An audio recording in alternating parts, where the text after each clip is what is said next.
The family thought they were being haunted.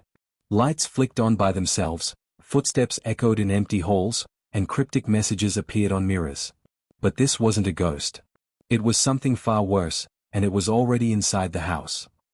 In 1986, a quiet suburban town in Massachusetts became home to one of the most unsettling true crime stories in American history. It began when 15-year-old Tina Bowen and her younger sister Annie started noticing strange occurrences in their home: odd noises in the walls, missing food, and items moving on their own. At first, they brushed it off as forgetfulness, or maybe the house was just old and creaky.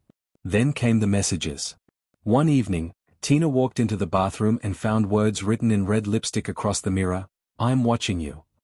No one else was home. Terrified, the family called the police, but there was no sign of forced entry. Nothing was stolen. Everything seemed fine. But it wasn't. One night, Tina and Annie came home to a chilling sight: a tall, pale figure standing at the end of the hallway wearing a dress that belonged to their dead mother. On its face, war paint and a wild look in its eyes. They screamed, ran to a neighbor's house, and called the police. This time, officers combed the home from top to bottom, and what they found still haunts investigators to this day. Behind a closet, concealed by a false panel, they discovered a narrow crawl space. Inside it was 17-year-old Daniel LaPlante, a local boy who had once briefly dated Tina.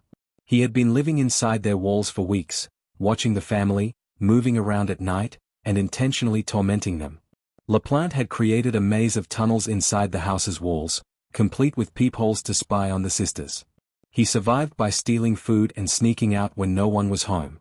His motive? Obsession. After being rejected by Tina, he decided to make her life a waking nightmare. Daniel LaPlante was arrested and charged with multiple crimes, including breaking and entering and psychological torment. A year later, he would go on to commit a much darker crime, which we won't get into here. But the Bowen sisters' story became a cautionary tale of how danger can lurk not outside, but inside your own home. The Bowen family moved out immediately. The house was renovated, the walls torn down, and the crawlspaces sealed. But to this day, Tina refuses to speak publicly about what happened. One can only imagine how it felt, to sleep at night, unaware someone was watching you from behind the walls.